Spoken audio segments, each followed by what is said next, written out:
This is World Awakenings, the fast track to enlightenment with your host, Carl Gruber.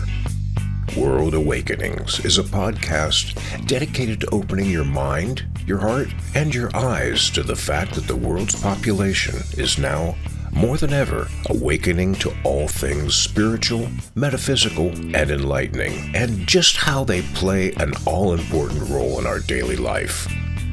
So join Carl on this enlightening experience as he interviews metaphysical and spiritual experts to discuss, debate, and delve deeply into the hows and whys of this worldwide awakening.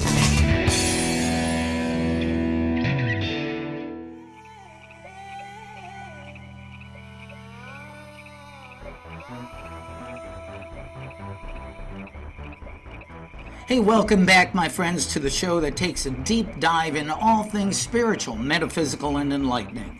Now, with each show we ask the question, why now, more than ever, are the people of the world awakening to all things that seem to lie beyond our perception and our senses, yet are intricately intertwined with each of our daily lives? Now, before we meet our guests for this show to help answer this question and many other questions, I invite you to download my free ebook, The 3 Pillars, a simple 3-step process to manifest positive and permanent change in your life.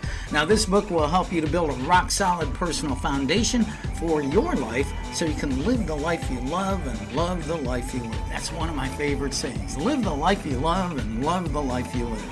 So just click the link included in the show notes below to get your free copy today. So here we are on episode number 174 of this show, and we meet Amy Robeson. After overworking herself in a stressful corporate career, hating the job and feeling depressed and unfulfilled, Amy walked away from it all in 2015. Plus, she dealt with chronic pain. Now, she is a Master Akashic Teacher, Records Teacher, Light Language Master. That's very cool. We've had a number of light language people on here, so I'm excited about that. And she's a light language mentor who helps people tap into their most powerful inner potential to experience the profound transformation and magic. She's passionate about exploring spiritual concepts and truths, and as the founder of Sacred Awakening, she has created a powerful Akashic program and allowing her students to receive answers in any area of their life so they can live an empowered, aligned life. What a beautiful mission. I love that. And Amy, I love having you here. Thank you for being on the show. Thanks for having me. I'm excited to chat with you today. Oh, like I told you before we got on the show, I'm fascinated by what you do, but you know, your story is something else. I mean, your transition from a successful corporate career that you hated to doing what you do now as a spiritual teacher and mentor was quite a transition. Can you fill us in on the details of what happened? Well, it's a massive transition because you have to go through an identity crisis. And I went through many identity crises along the way. But for me, I got this career as a finance manager right when I was 21. Oh. I knew when I took the job that I didn't want to do it, and I thought I'd do it for 3 years. And because there was just this feeling that I was supposed to be doing something else, but I never knew what it was. Like, I just seriously never knew what it was. And so when I started in 2005, and then in 2008, I got my first true adult download where I just kept having this strong urge to go to hot yogas. And so I followed that download. And for me, I just kept following the energy, but I knew I wasn't ever supposed to do what I was doing before for my life. And most people would have killed for that position. Most people would have been like, why are you walking away from such good income and such a good livelihood? Well, I knew it wasn't for me. And just because you're good at something doesn't mean that you're supposed to be there for the rest of your life. It wasn't what I was meant to do or be. And so when I chose to retire,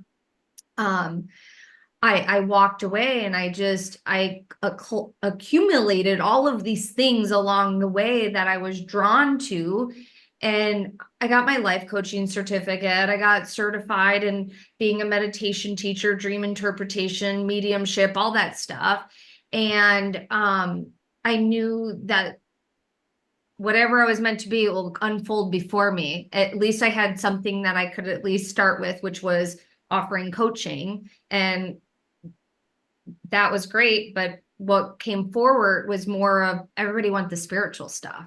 And at that time, I was spiritual, but I was in the closet spiritual. And it's always interesting, and this kind of ties into light language as well. It's always interesting who comes to you and what they're looking for, because usually they are your biggest answers to coming out of your comfort zone. And for me at the time, no one was really talking about the Akashic Records. No one was really talking about the things that I was super interested in and that I was really passionate about. And I did behind the scenes, but it wasn't until I started talking about them that I realized that that's where I was supposed to go next with it. And similar with light language, when my guides told me you're gonna speak light language, this is gonna be something that you offer. I'm like, no, I'm not. Like, that's just weird. I don't want to do that.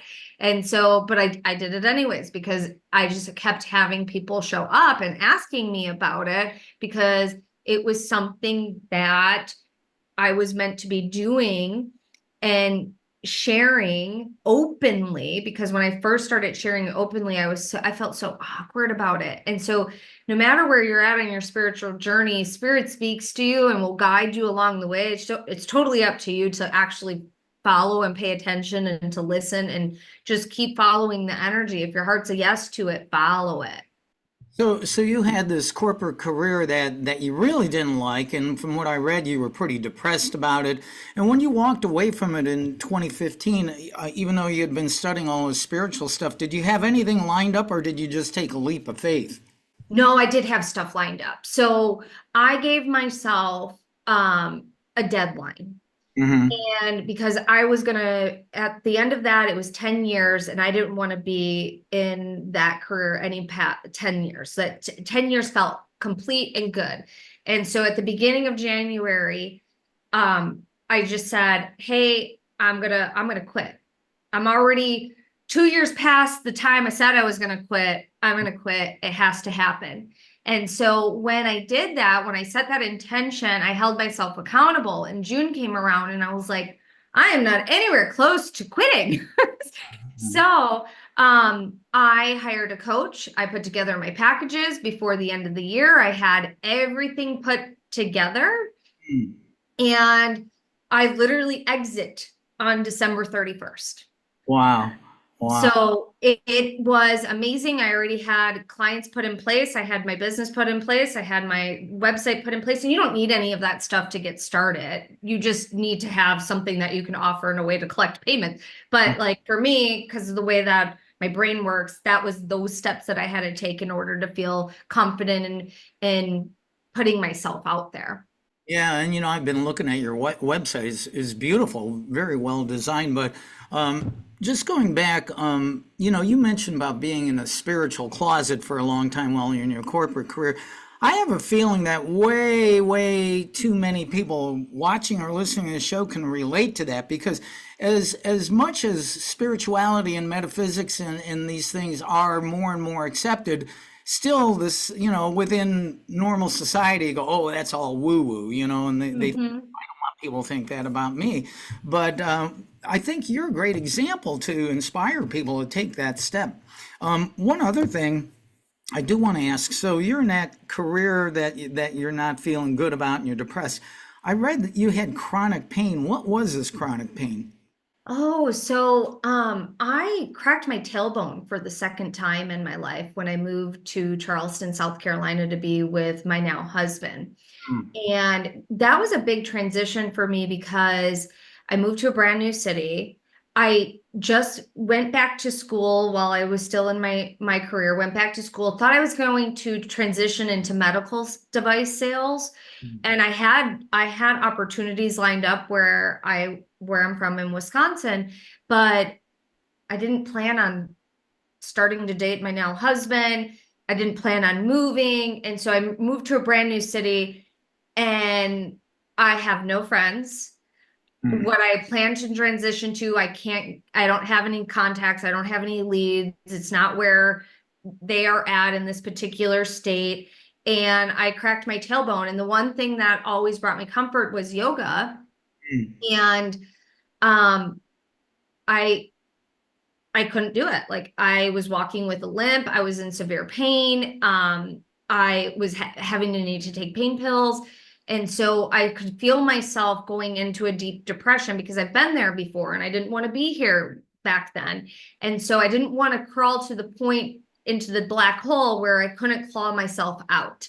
And so I found that's when I decided to ask myself, like, what's the next thing I want to do? What is the thing I've been putting on the back burner? What is my soul guiding me to do? Because I need to do something. And I'm depressed. So what is that thing? And so the two things were, I wanted to learn how to meditate. I was already meditating at the end of yoga classes. I was going into deep meditations. I would stay in the room after the class end for like 15 to 20 minutes. And I would go into these deep meditations, but I wanted to actually learn how to meditate and what that looked like. And then dream interpretations, because at that time I was having severe nightmares. And I've always had prolific dreams where I would remember my dreams from when I was 1 year old. And then I would also have really bad nightmares as well. So I'd have like normal dreams, and then I would have these like really bad nightmares of like being killed or someone else being killed. And so I wanted to understand the meaning of it. And I wanted to understand why I was dreaming these things and what they meant and how to like alleviate myself from these nightmares. And so I decided to get a life reading because, when you're suffering, you look for outside support. And so I found a woman. Her name was Elizabeth Barron. She's no longer in body. She was a transcendental medium like Edgar Casey. Oh, wow. Funny thing is, she lived in the same town as me, but she did only phone appointments at the time. She was an older person. And I remember her doing this life reading, and it's a soul reading. You're talking about your soul. And one of the things that she said to me was, you got to go back to school. And I'm thinking to myself, I just went to school. Like, I don't want to go back to school.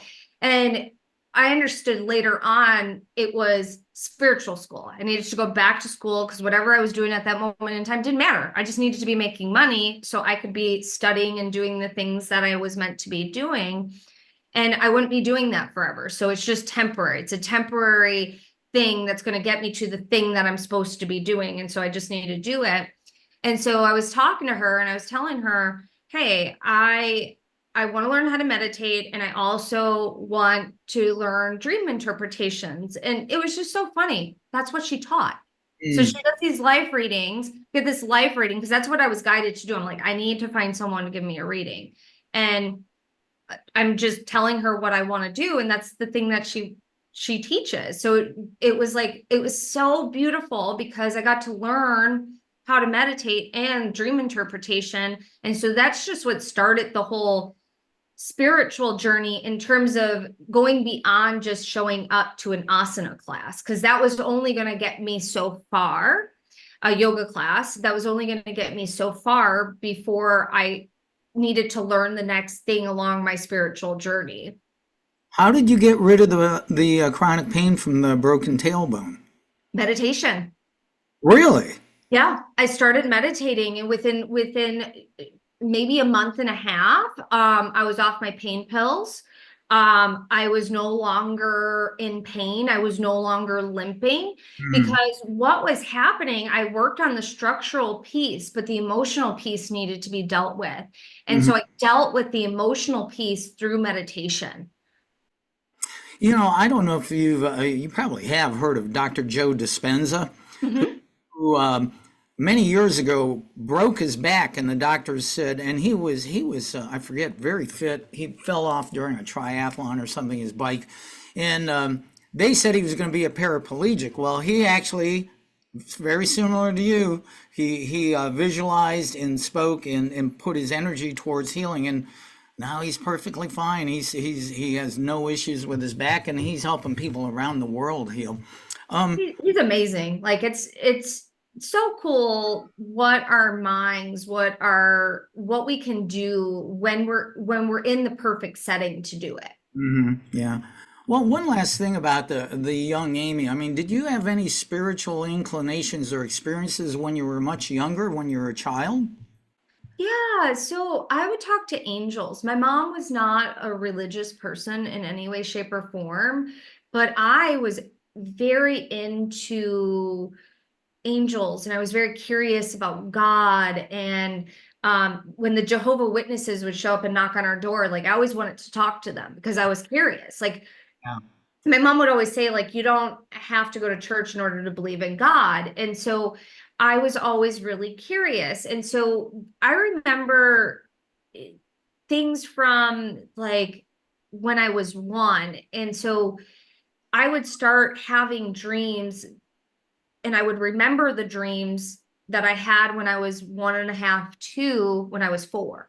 And so I would remember, oh, I had this dream, and then it would happen when I was 4. And so I would have these prolific dreams of just little everyday things that would happen.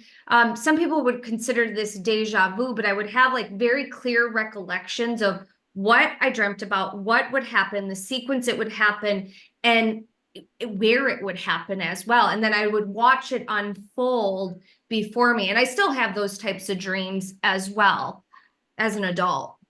I wonder, is that, I get my clairs mixed up. Is that like sentient or clairvoyant, or I don't know, maybe that's some realm.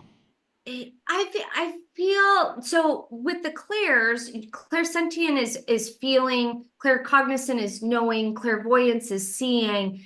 It could be seeing, but it's more timeline jumping. It's more of like your spirit is going on to another timeline, understanding what's happening on that timeline. So it's traveling on the timeline, fast forwarding it to look ahead. Because I lived in a very traumatic household. My stepdad was a severe alcoholic, and my mom was very young.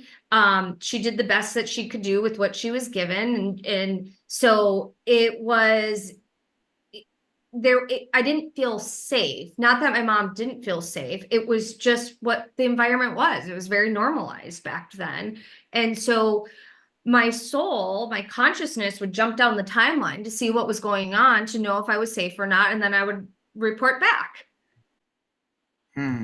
Very interesting. Yeah. Wow. So I do have this question. I've everything again. This is the first time we've actually met this way, but I've researched you. Now, obviously, you're consciously connected to your guides now, your spirit guides. Yeah.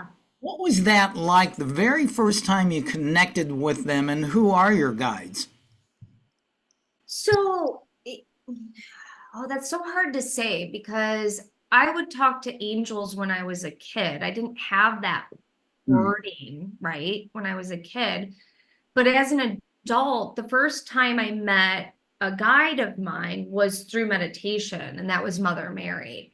Oh, And she would come to me and we would sit together and she would hold me and we would talk, or I would just get glimpses of her image. And again, I didn't grow up religious, so it's not something that I had like this strong faith or strong connection to. So when she started showing up, I was, wow, that's interesting.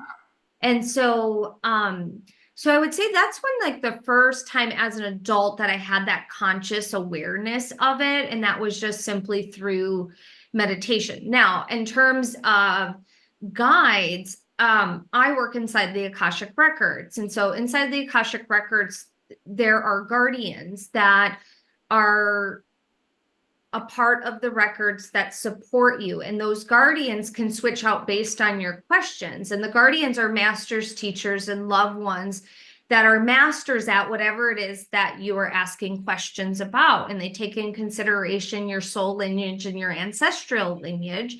And then they give you advice and feedback based on what you're asking for and what support you're needing. And so your guides or guardians can switch out based on, in the type of work that I do, based on what I'm working on and what I'm doing. And they can be similar one day or similar at one moment and then change out in the next moment, depending on what I'm working on. Mm. Yeah, interesting. I imagine that's true for everybody, but most people don't realize that. Yeah, some people they feel comfortable only working with one particular guide. I work with who I'm guided to work with, and I work a lot with God or creation. I like calling God creation. So I work a lot directly with God. Like, you don't have to only work with spirit guides. You can go directly to source and Yeah. talk to source and have a conversation with God or the universe, whatever sacred title you give that being. And that's the cool thing about it, because we're not separate from creator. Yeah, oh, I'm right there with you. Being a student of A Course in Miracles, yeah, we're in a dream of separation, but in truth and reality, we never can be separate from Source or all that is. So I knew I liked you. Now, let's take a big leap here because, I mentioned this in your bio. What fascinates me about you is that you are a channel and you speak light language, and light language is the cosmic language. And how did this come about, and who or what do you channel? Yeah, so light language is cosmic language of your soul. It's similar to speaking in tongue. And every movement or sign or sound holds paragraphs of information that can't fully be translated into human words, because there's sometimes a frequency or something that can't be explained in human language that spirit wants to share. And basically what light language does is it supports people in getting out of trance, because we're in many different trances. Mm. And how we identify and what we're doing and what we experienced in the past programs us to be a certain way, and it puts us in a trance. It puts us in illusion. And what light language does is it cuts past all the noise, it cuts past the conscious mind, goes to the subconscious mind, works with the higher self, and breaks you out of the trance. So depending on what I'm channeling or what type of transmission I'm doing or healing I'm doing or activation I'm doing will be based on what it is that I'm being guided to channel in terms of light language. And this came about because my guide started telling me that you're going to start speaking light language. And I go, no, I'm not. Like, I'm already weird enough. No. That's great. And they're like, yes, you are. Like, this is a part of your path. This is like, just trust. And I'm like, I don't want to do this. This is so weird. Like, you want me to do this publicly? Like, so I was having a really hard time with it because, one, light language is very weird. And two, I think it's so much fun. Like, it's so, so, so much fun. And so I started connecting with it, and I started speaking it publicly in 2018 on lives and things like that. And I started doing it with my clients before I started doing it on lives, and the feedback on it was just crazy. Everybody wanted more and more of it. And I'll even get people that are introduced to me for the first time. Like, I always plug, hey, I'm about to speak light language before I do it, because it can be weird. Like, it sounds like a foreign language. And if someone doesn't have context for it, it's not going to land for them ahead of time. So I always set context for it ahead of time. And so, but I always get a really good response from it. And that is like, wow, I don't know why that made me feel better, but I feel better. And when I was first starting to play with this, one of my friends was like, Amy, I did a healing And in the healing, I did a light language transmission, and he was like, I was drifting off, and it was like you started speaking light language, and it was like my higher self said, hey, pay attention. Mhm. Like, pay attention. So it doesn't matter if the human mind doesn't actually understand what it is. What matters is that the higher self is understanding what to do with the information. And that's all that matters. Now, with light language, there are people that are amazing interpreters.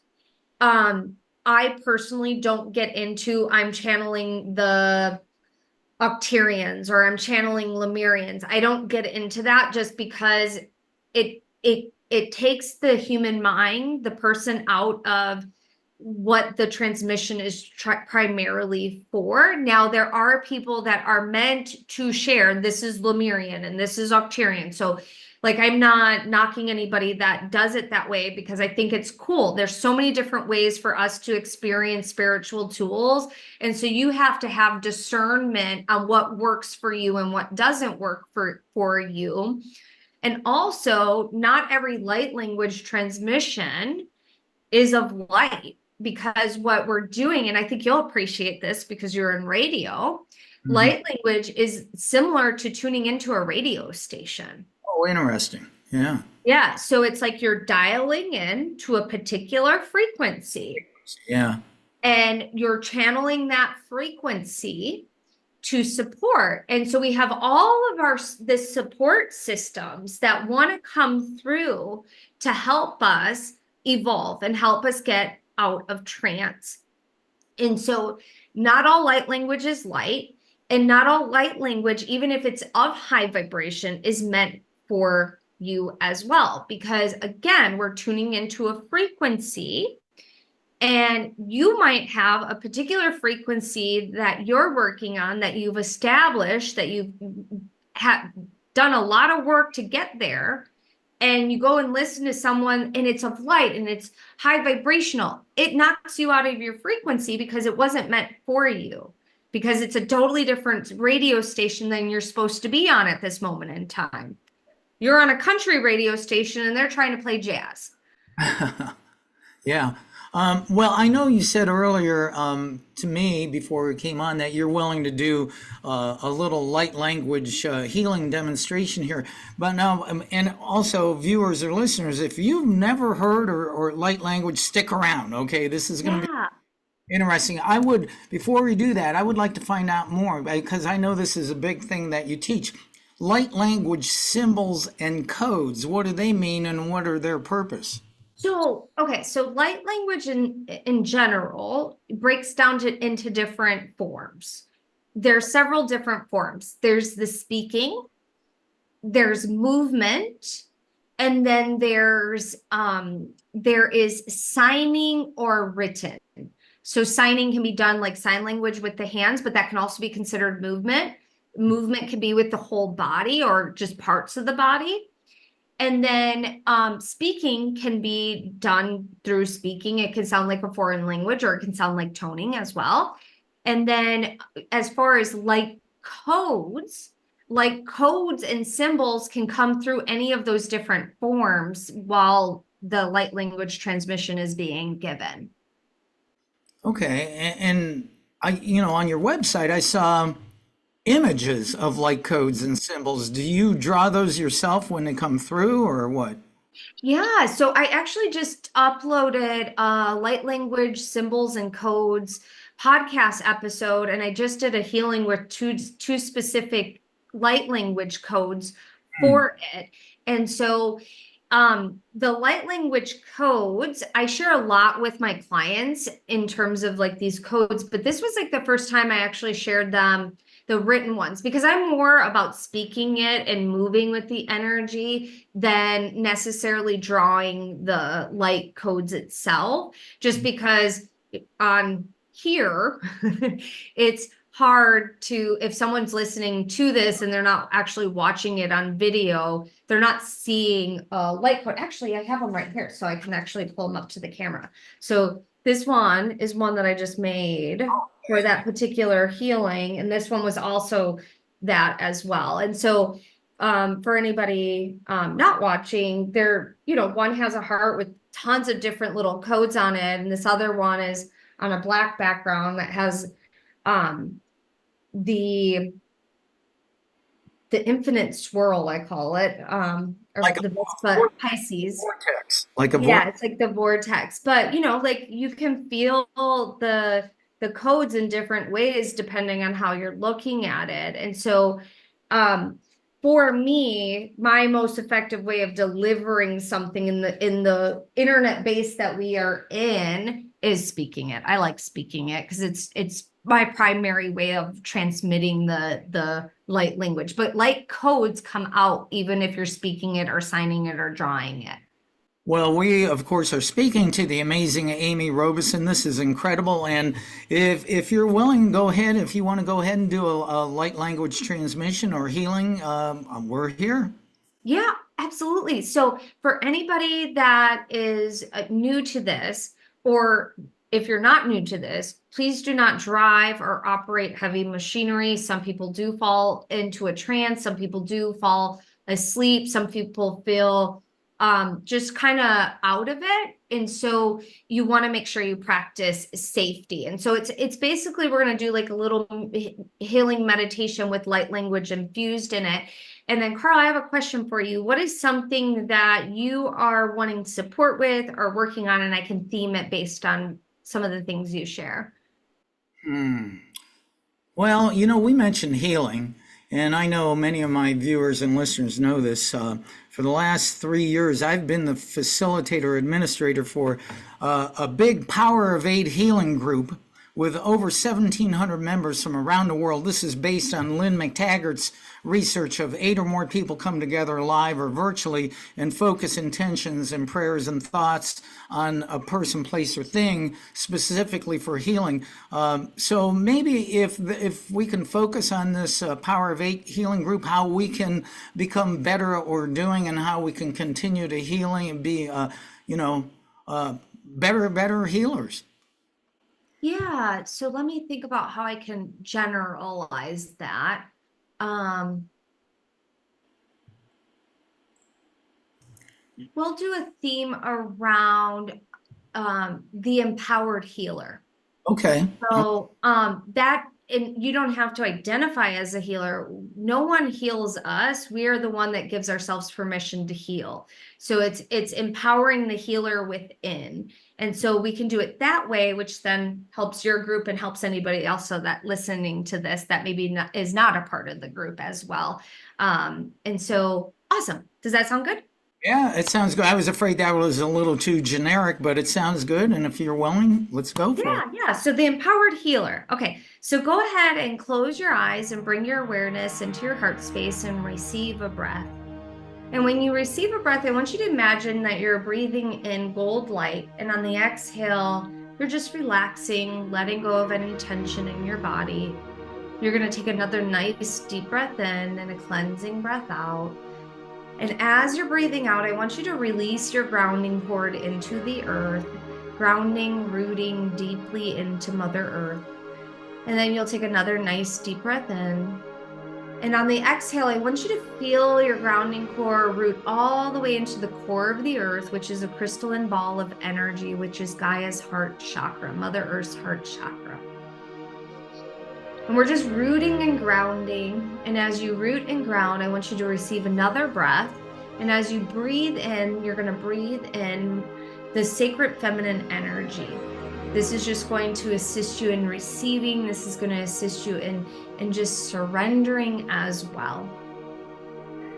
And as you breathe, I want you to feel the crown of your head reach up towards the great central sun, towards the great I am, towards Creator, God, universe.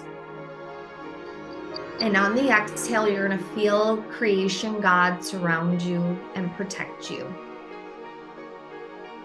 And now you have a blend of the masculine and the feminine surrounding you.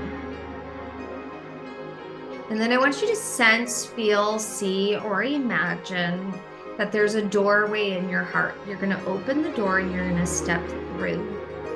And when you step through, you're going to be in a beautiful place in nature. And there's 3 bodies of water, like 3 ponds. They're not big, gigantic bodies of water, but there's 3 containers of water, enough for you to like jump into. I want you to walk over to the one that you are drawn to first. So that might be the middle one, that might be the one on the end, it might be the other one, whatever one you're drawn to, you're gonna go to first. You're gonna take a nice deep breath in and a cleansing breath out, and I want you to look at the water.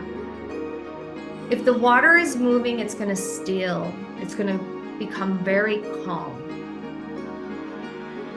And as it calms, I want you to feel, sense, or imagine that the water is so intuitive, it starts to spin in a clockwise direction.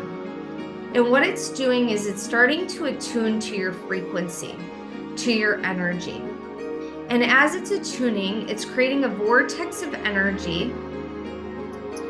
And as it's spinning, it's going to start to tune to your solar plex. So it's your power chakra. And whatever is holding you back from being an empowered healer is going to start to dissolve within the solar plex. And so I want you to take another nice deep breath in and a cleansing breath out. And you're going to notice that this water ends up slowing down and it ends up coming to a standstill. And then you're invited to either just dip your toes in this water or to jump right in. The water is safe and it is filled with crystalline energy. And what it's going to do is it's going to start to go into the solar plex and start to dispel any illusions that are preventing you from being the empowered healer that you truly are. Torosu taraha trasi trokutra matrisina moha. Sono mutri troha sana mutri trosina mutra karaha sana mutrihiaha. Sono kurumoha. I want you to feel the water just swirling, touching the front of the solar plex. Now it's not dimming the fire within this power center. What it's doing is it's purifying and cleansing.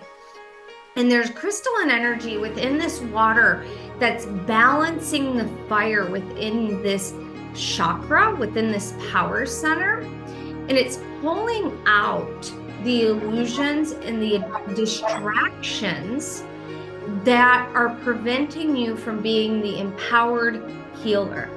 And I want you to just breathe. And as you breathe, what's going to end up happening is from the other 2 pools, the water and the crystalline energy is going to start to funnel into the pool that you are in from below. So I want you to sense, feel, see, or imagine that this pool of water that you are in has a particular color, a particular energy, or a particular frequency.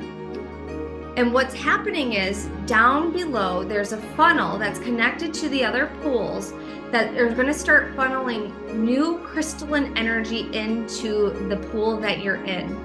And it's going to start dumping or spilling the water that was originally in out. Don't worry about how this all works. All you have to do is just sit and receive, and you can just simply just swim or float or just dangle your feet into it. And then I want you to notice the energy is shifting in the pool itself. The color is shifting, the frequency is shifting, you are shifting. And what's happening is there's crystalline energy that's creating the perfect elixir to empower you. And this is also working on a cellular level. So there's crystalline energy coming in and it's working in all of the chakras. It's working in all of your meridian systems, and it's working in your entire auric field and your quantum radius to support you in becoming the empowered healer. It's going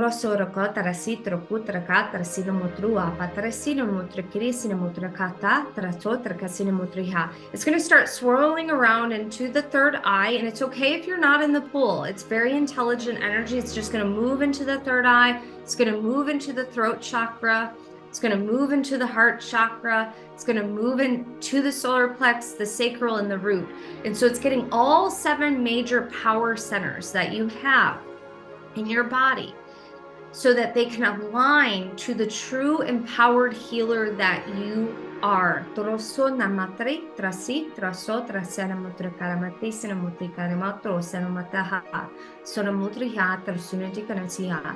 And then Spirit's going to start working on your feet as well so that you have solid ground to walk on. So you have solid footing, solid foundation, solid. Sora sitro sitra motra kanamotre sinemotresa. Sora trasera nondani kare sinomotria. Trasida to pasira motre katana sinonotreha. Receive a breath, and I want you to breathe in through the mouth. So it's a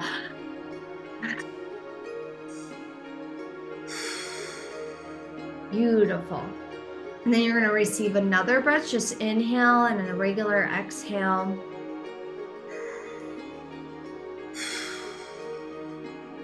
Beautiful. And we're going to breathe in through the mouth again and exhale out through the mouth. So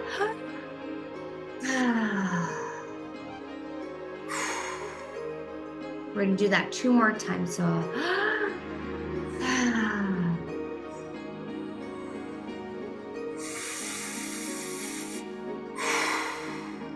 and last one. And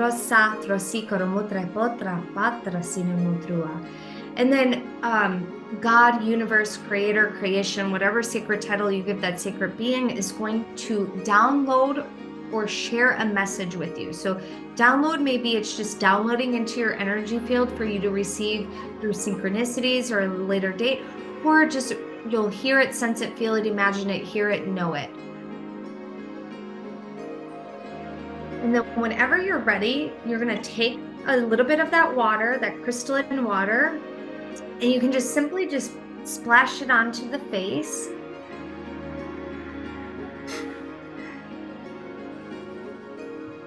And then I want you to just look into the water one last time. It's going to reflect back to you something beautiful, something magnificent. Dorasa Sorubu Saha. And then whenever you're ready, you're going to take another nice deep breath in, cleansing breath out, feeling your body land back into your heart space. Wiggling your fingers and your toes. Taking your time coming back to, you can rub your hands together if that feels good. And then cup your hands over your eyes, feeling the warmth of your hands. And then you can take your hands about a foot away from your face and then blink your eyes open, slowly looking at the palms of your hands. And then whenever you're ready, just settle back in. That was pretty interesting. How are you feeling? Pretty peaceful. Yeah, it was really interesting when right at the end, when after I splashed the water on my face and you said, I forget exactly what you said, but then you can see my background. Yeah. I saw something similar to that, like I was part of the galaxies of stars. Oh, I love that. Infinite stars, it was much more dramatic than what you see behind me right now. So yeah, wow, that's so cool. Yeah, I'm hearing it's part of the, like, your soul family's constellation or something like that. very cool. Yeah. Well, I guess we're all star seeds pretty much at this point in our life journeys, right? Through the multiple lives. Wow, that was interesting too, because you combined speaking English with that too.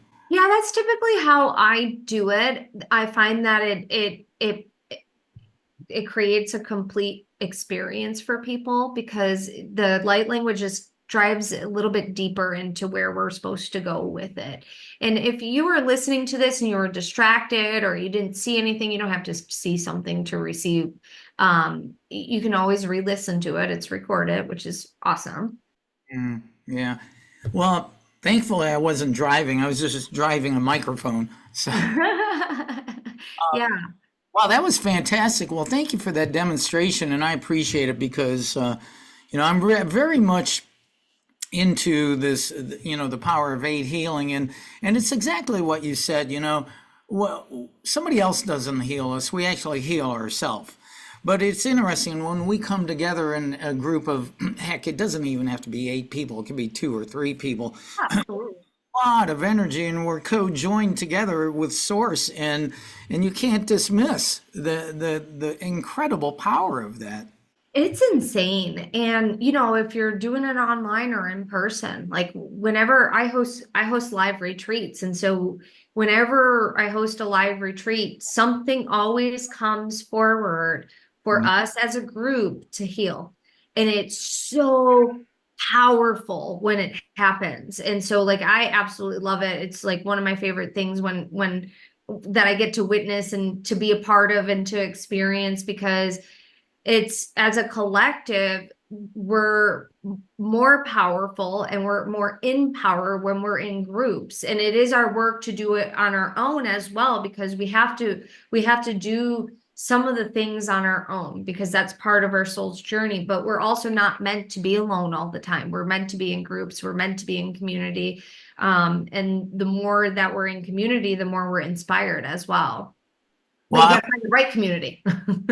I would think with the state of our country, a lot of people going, can you do a light language healing for for the country? So we definitely do some healing for that. Yeah. Well, I find this interesting. You teach people to speak light language. Can anyone speak light language? Absolutely.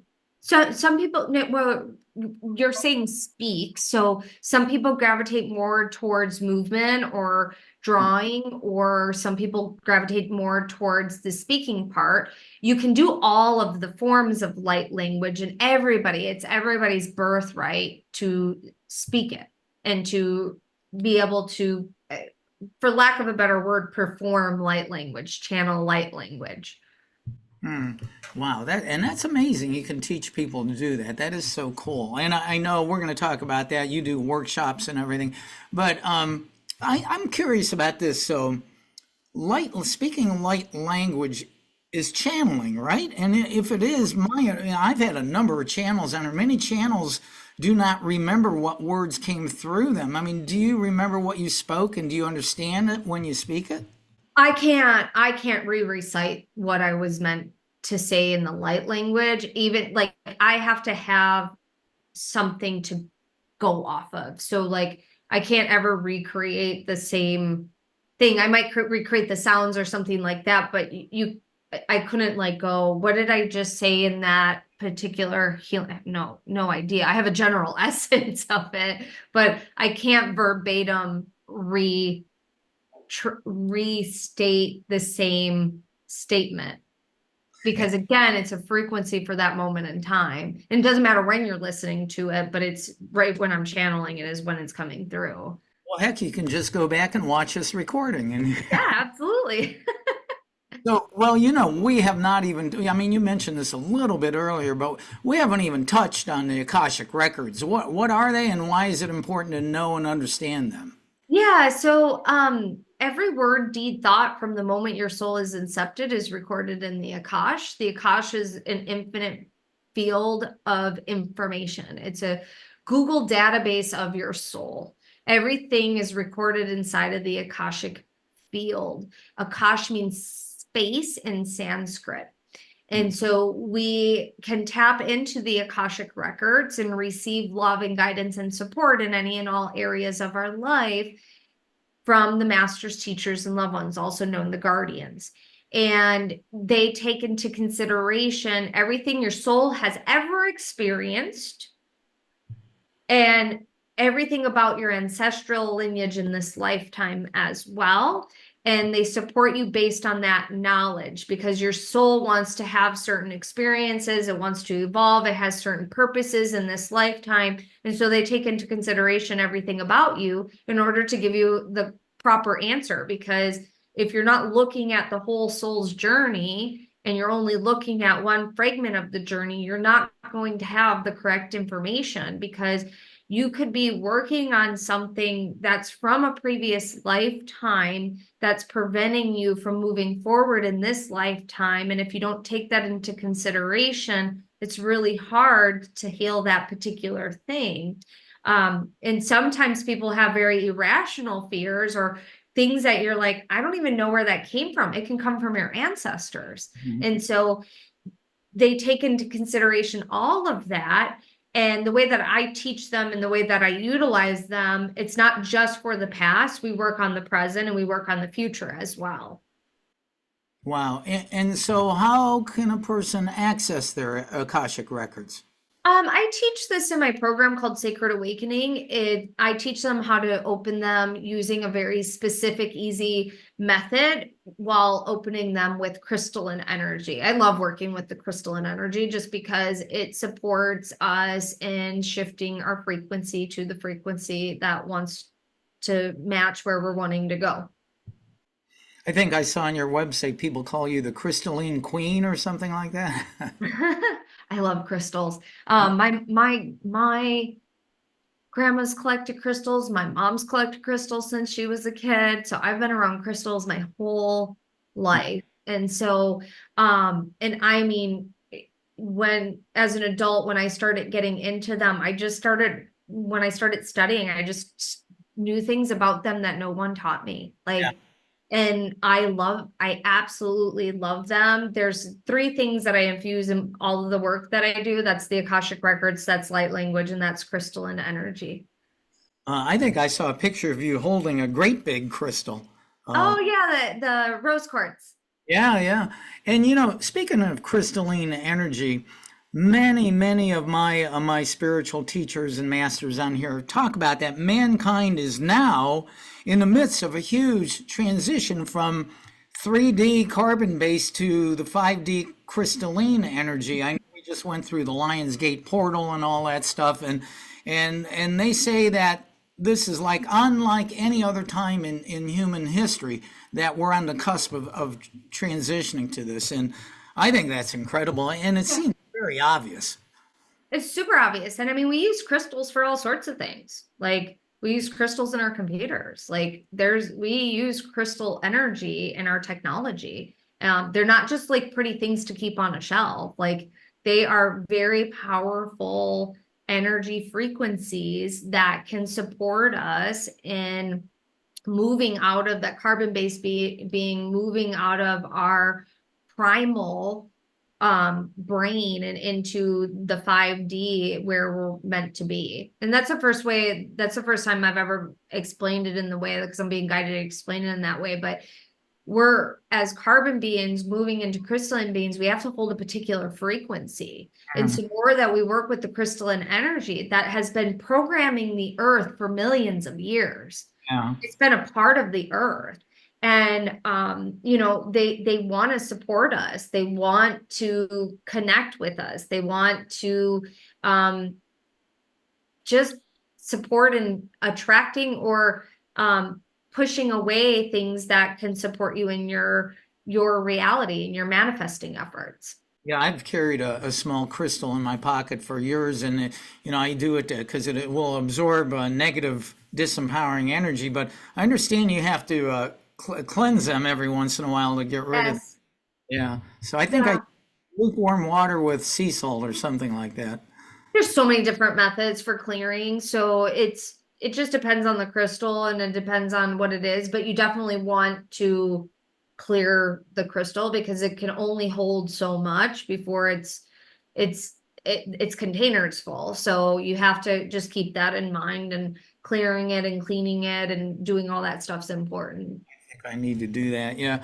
Wow. This has been an amazing chat with Amy Robeson.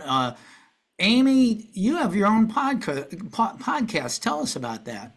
Yeah, it's called Awakening with Amy Robeson. It's on all the podcast streaming sites, or you can go to my website, which is theamyrobeson.com/podcast. I just talk about spirituality, and sometimes I have guests on. Most of the time it's just solo episodes, and it's really fun because last week we just started the live experience, and so I'm going to be doing 2 shows a week. One will be pre-recorded and one will be the live, and so I'm doing the lives on YouTube and then we'll upload them. But I'm excited because I love interacting in a group. And so the live experience will be, we're either doing a healing, we're doing group readings, we'll do audience choice, ask a question.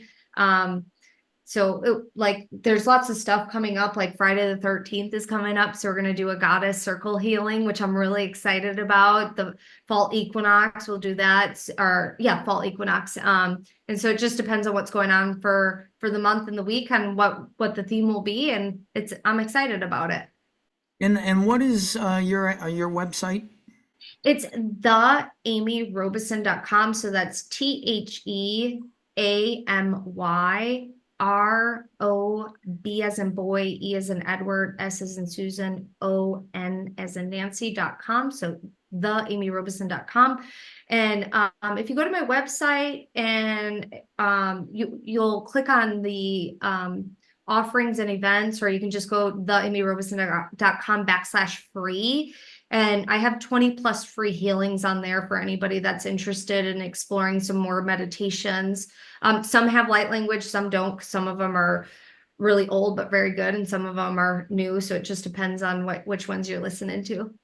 Yeah, and what I saw, you've got some very cool workshops coming up, classes you teach and everything. I actually signed up for your newsletter a little while ago. I'll be staying in touch and seeing what you're doing with that. Amy, you're fantastic. Thank you for doing this. Thank you for doing what you do. The world is a much better place with you in it, and I really appreciate it. Thank you so much. Thanks for having me. This was so much fun.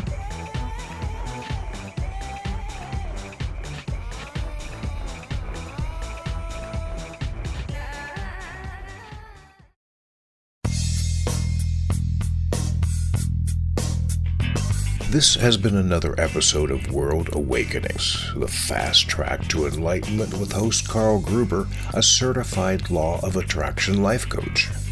We welcome you to tune in to each and every episode of World Awakenings as we open your mind, your heart, and your eyes to the fact that the world's population is now, more than ever, awakening to the truth of all things spiritual, metaphysical, and enlightening, and just how much they play an all-important role in our moment-to-moment daily life. Much love and light to you, my friend, and thank you for tuning into World Awakenings.